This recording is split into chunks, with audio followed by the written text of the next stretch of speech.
ठीक है, चलो देख, आज हम लोग क्या पढ़ रहे हैं? पुष्प के अनुदय तरंग का चित्र है। तो सबसे पहले एक डायग्राम बना लोगे, ध्यान दो। सबसे पहले फूल वगैरह दिए किसी के? नहीं, हमें तुमसे प्यार कितना ये हम नहीं जानते। तो जो पकड़ के दिया जाता है फूल, उसको हम लोग बोलते हैं पुष्प वृक्ष। समझ आया? देखते जाओ यहाँ पे, ये कौन सा, ये क्या है हमारा? पुष्प वृक्ष। तो पुष्प जो होता है पौधा का एक महत्वपूर्ण भाग हो, इसके द्वारा एक पौधा जनन क्रिया को संपन्न करता है। इसका मुख्य कार्य फल का निर्माण करना है। पुष्प का 4 भाग होता है, उसे चारों का हम लोग डिस्कस करेंगे। सबसे पहले जानना बाह्य दल पुंज, जिसको हम लोग बोलते हैं कैलिक्स। क्या बोलते हैं? कैलिक्स। तो ये जो दिखाई दे रहा है हमारा, ये बाह्य दल पुंज। चित्र में समझने की कोशिश करो, फूल में समझो। इसमें नाम है बाह्य दल पुंज। ये देखो, ये पुष्प है। ये जो हरा कलर का दिख रहा है, ये वाला दिख रहा है, किस कलर का? हरा कलर का दिख रहा है। यही हमारा क्या है? बाह्य दल पुंज, जिसको हम लोग बोलते हैं कैलिक्स। समझ आया? किसको बोलेंगे बाह्य दल पुंज? ये हरा कलर का पुष्प किसी भी कोई भी कलर का हो, लेकिन बाह्य दल पुंज हमेशा किस कलर का होगा? हरा ही होगा। अगर एक को हम इसको निकाल लें, एक को समझे, कितना को? एक को हमने निकाल लिया, इसका नाम हो जाएगा सेपल। क्या नाम हो जाएगा? सेपल। जैसे पुष्प है, बहुत सारा सेपल है, एक को अलग कर दिया तो क्या कहलाएगा? सेपल।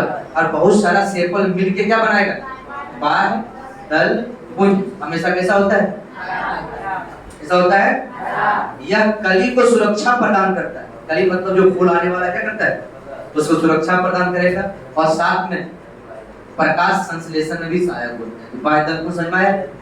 किस कलर का होगा? हमेशा हमेशा होगा हरा कलर। एक को क्या बोलोगे?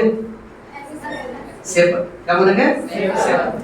नेक्स्ट, दलपुंज, कोरोला। दलपुंज के बारे में जानना है। जो रंगीन भाग होता है, तुम लोग एक ही कलर का फूल लाए हो, कैसे समझोगे? और लाना था। जैसे यहाँ देखो, ये जो दिखाई दे रही है वाला भाग, ये सब जो दिखाई दे रही है, देख रहा है?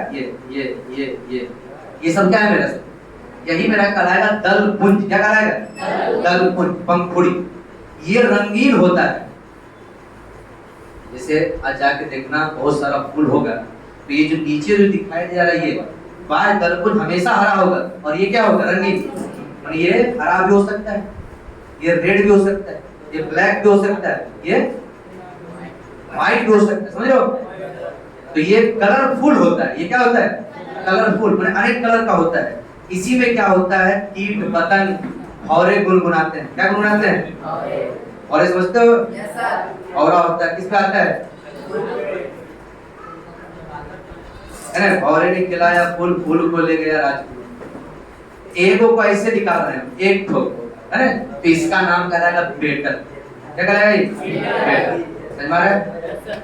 समझ में आ रहा है नहीं? एक को क्या बोलोगे? पेटल। एक को हरा वाला निकाले तो सेपल।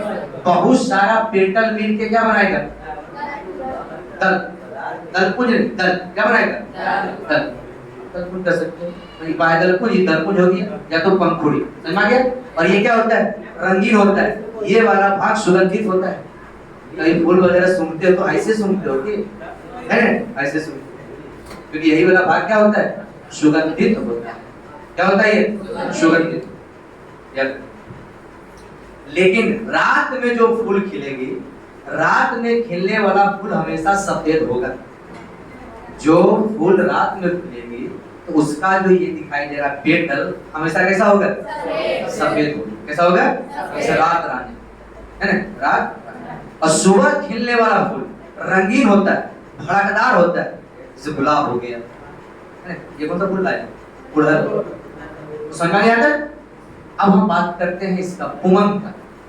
किसका बात करते हैं? पुमंग। थोड़ा अच्छा से इसको समझने की कोशिश करेगा। पुमंग,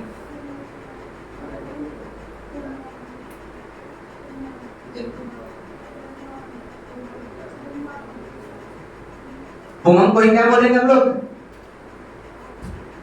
पुंकेसर। क्या बोलेंगे? पुंकेसर। ये ध्यान दे, थोड़ा सा फूल को अच्छा से हो रहा है, हो रहा है।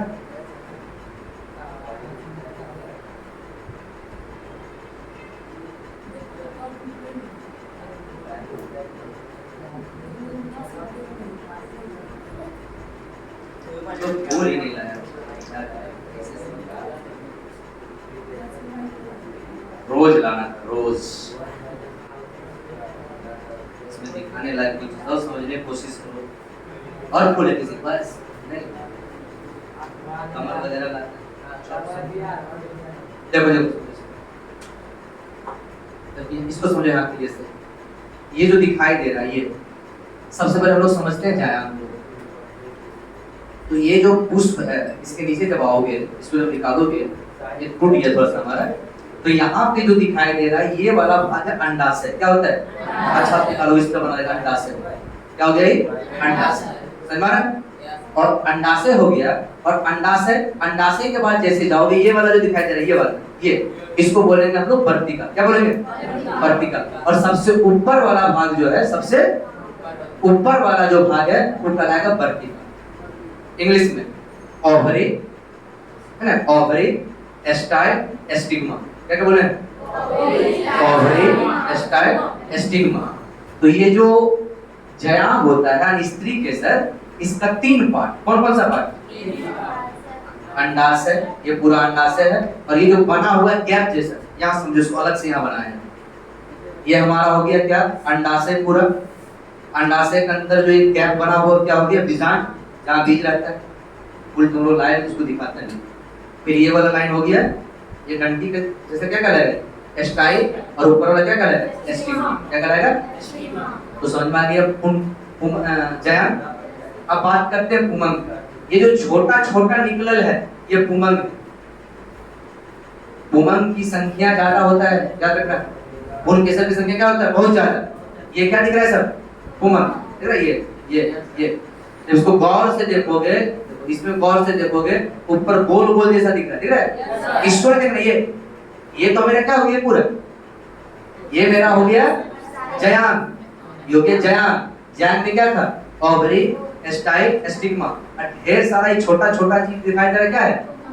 पुमंग। अब पुमंग को थोड़ा अच्छा से बहुत सारा पुमंग होता है, देखा यहाँ पे बहुत सारा बना है, ये बहुत सारा। तो ये वाला जो दिखाई दे रहा है, जब ये वाला भाग, इसको बोलते हैं तंतु। क्या बोलते हैं इसको? तंतु। ये जो दिखाई दे रहा है ये गोल गोल जैसा ऊपर में, जहाँ पे भी बीज रहता है उसको हम लोग बोलेंगे परागकोश। क्या बोलेंगे? परागकोश। अब परागकोश को जब तोड़ोगे उसके अंदर में निकलेगा कुछ बीज, तो उसको हम लोग बोलेंगे परागकण। क्या बोलेंगे? तो यहाँ से क्या समझा? पुमंग में भी कितना चीज? 3 चीज। कौन कौन? तंतु, परागकोश, इसके अंदर में परागकण। परागकण। मोटा मोटी बात समझ में आया? तो निषेचन कैसे होता है? निषेचन मतलब नर और मादा युग्मक की क्रिया को निषेचन बोलते हैं। यहाँ पर निषेचन कैसे होता है? जैसे यहाँ से देखो, ध्यान से देखना, ये हमारा क्या है? ये वाला